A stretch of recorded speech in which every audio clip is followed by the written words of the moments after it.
இயேசு கிறிஸ்துவின் நாமத்தினாலே உங்கள் யாவருக்கும் என்னுடைய வாழ்த்துதலை தெரிவித்துக் கொள்கிறேன். இந்த புதிய மாதத்திற்குள் நடத்தி வந்த நம்முடைய ஆண்டவராகிய இயேசு கிறிஸ்துவுக்கே மகிமை உண்டாவதாக. இந்த புதிய மாதத்திற்கென்று கர்த்தர் கொடுத்திருக்கிற வாக்குத்தத்த வசனம் நாம் தியானித்து சுதந்திரித்துக் கொள்ளும்படியாக நெகேமியா தீர்க்கதரிசியின் புஸ்தகம் 8ஆம் அதிகாரம் 10ஆம் வசனம். பின்னும் அவன் அவர்களை நோக்கி, நீங்கள் போய் கொழுமையானதை புசித்து மதுரமானதை குடித்து ஒன்றுமில்லாதவர்களுக்கு பங்குகளை அனுப்புங்கள். இந்த நாள் நம்முடைய ஆண்டவருக்கு பரிசுத்தமான நாள், விசாரப்பட வேண்டாம். கர்த்தருக்குள் மகிழ்ச்சியாயிருப்பதே உங்களுடைய பலன். கர்த்தருக்குள் மகிழ்ச்சியாயிருப்பதே உங்களுடைய பலன். இந்த வேத பகுதியிலே நாம் வாசித்து பார்க்கும்போது நெகேமியா எஸ்ராவினுடைய காலங்களிலே ஒரு எழுப்புதல் உண்டானது. அங்கே இஸ்ரவேல் தேசத்திலே அலங்கங்கள் சுட்டரிக்கப்பட்டதாக இடிக்கப்பட்டதாக கிடந்தது. நெகேமியா வந்தபோது அங்கே அலங்கம் கட்டி முடிக்கப்பட்டது. அதற்கு பிற்பதாக தான் இந்த வார்த்தையை சொல்லப்படுகிறதை நாம் வாசித்து பார்க்கிறோம். கர்த்தருக்குள் மகிழ்ச்சியாய் இருப்பதே உங்களுடைய பலன். சந்தோஷமாய் இருப்பதிலே ஒரு பலன் மனிதனுக்கு உண்டாயிருக்கிறது.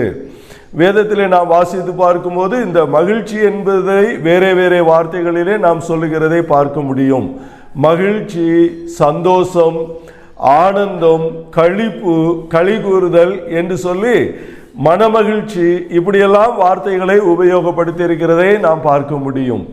அதுவும் இந்த வசனத்திலே நாம் வாசித்து பார்க்கும்போது கர்த்தருக்குள் நமக்கு இருக்கிற சந்தோஷத்தை குறித்து வேதம் சொல்லுகிறது. உலகத்திலே பார்க்கும்போது மனிதன் தன்னுடைய வாழ்க்கையிலே சந்தோஷம் வேண்டும் என்று சொல்லி என்னென்ன காரியங்களையோ செய்கிறதை, எங்கெங்கோ செல்கிறதை எல்லாம் நாம் பார்க்க முடியும். ஆனால் கர்த்தருக்குள்ளான மகிழ்ச்சியை குறித்து வேதம் சொல்லுகிறது. ஏசாயா தீர்க்கதரிசியினுடைய புஸ்தகத்திலே நாம் வாசித்து பார்க்கும்போது 12ஆம் அதிகாரம் 2ஆம் 3ஆம் வசனத்தை நாம் வாசித்து பார்க்கும்போது அங்கே ஆவிக்குரிய வாழ்க்கையிலே உண்டாகிற காரியத்தை குறித்து நாம் வாசித்து பார்க்கலாம். நீங்கள் ரட்சிப்பின் ஊற்றுகளிலிருந்து மகிழ்ச்சியோடே தண்ணீர் மொண்டு கொள்வீர்கள்.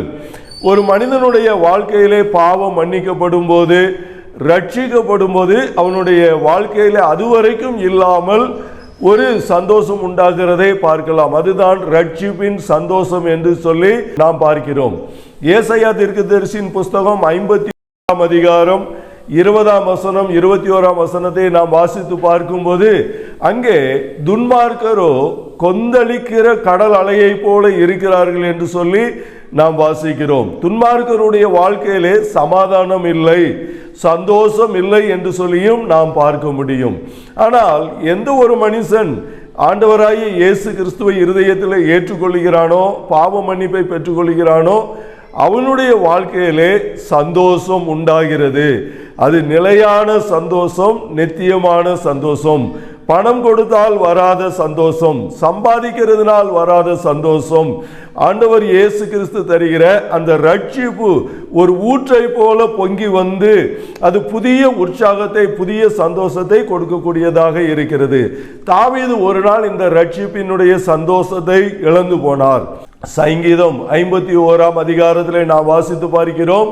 தாவீது ராஜாவாக இருக்கிறார், அவருக்கு எல்லாம் இருக்கிறது. ஆட்கள் இருக்கிறார்கள், அதிகாரம் இருக்கிறது, செல்வம் இருக்கிறது, செல்வாக்கு இருக்கிறது, பலம் இருக்கிறது, படை இருக்கிறது, எல்லாம் இருக்கிறது.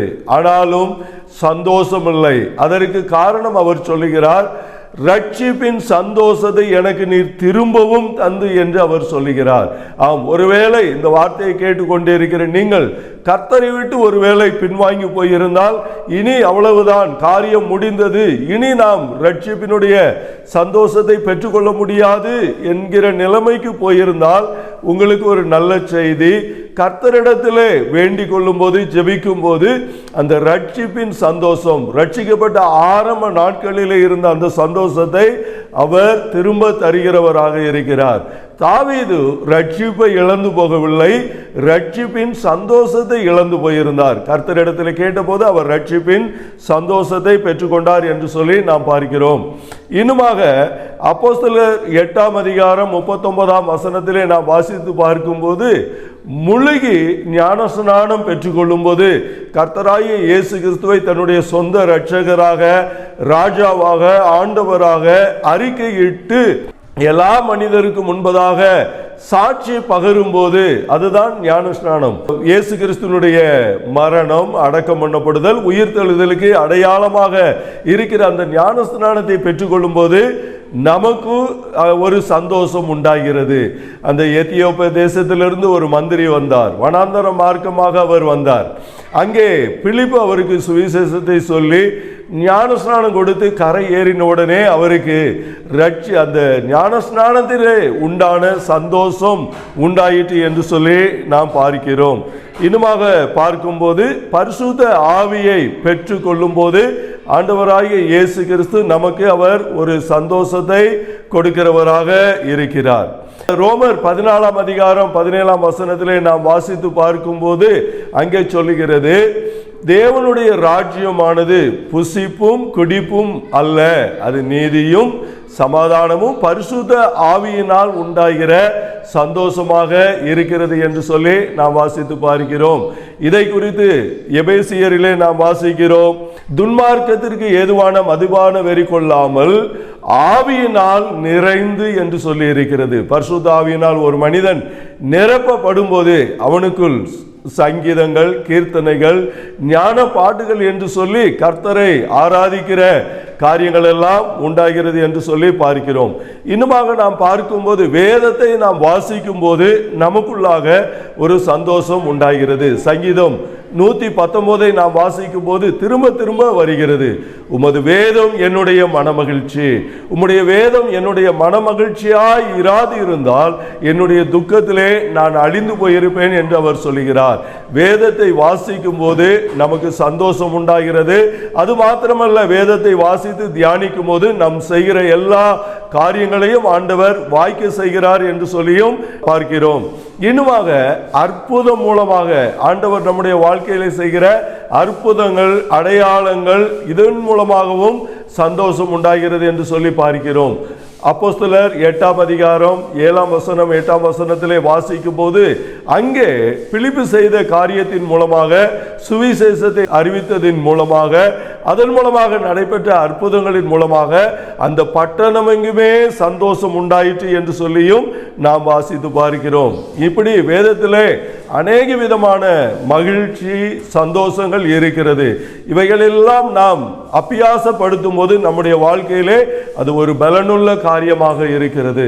மாத்திரமல்ல, இயேசு கிறிஸ்து அவருடைய வருகையை குறித்து, 2ஆம் வருகையை குறித்து தீத்து சொல்லும் போது, தீத்து 2ஆம் அதிகாரம் 3ஆம் வசனத்திலே நாம் வாசித்து பார்க்கும்போது, நாம் நம்பி இருக்கிற, நாம் எதிர்பார்த்து இருக்கிற ஆனந்த பாக்கியம் என்று சொல்லுகிறார். இயேசு கிறிஸ்துவனுடைய வருகையை குறித்து அவர் சொல்லும் போது அது நமக்கு ஒரு ஆனந்தத்தை கொடுக்கக்கூடிய பாக்கியம் என்று அவர் சொல்லுகிறதை நாம் பார்க்க முடியும். ஆனால் சிலருக்கு கர்த்தருடைய வருகை அது காரிருளாக, பயத்தை கொடுக்கக்கூடியதாக, வேதனையை கொடுக்கக்கூடியதாக இருக்கிறதை பார்க்கிறோம். ஆனால் யாரெல்லாம் இயேசுவை ஏற்றுக்கொண்டவர்களாக இருக்கிறார்களோ அவர்களுக்கு அவருடைய வருகையினால் சந்தோஷமான ஒரு நாளாக இருக்கும்.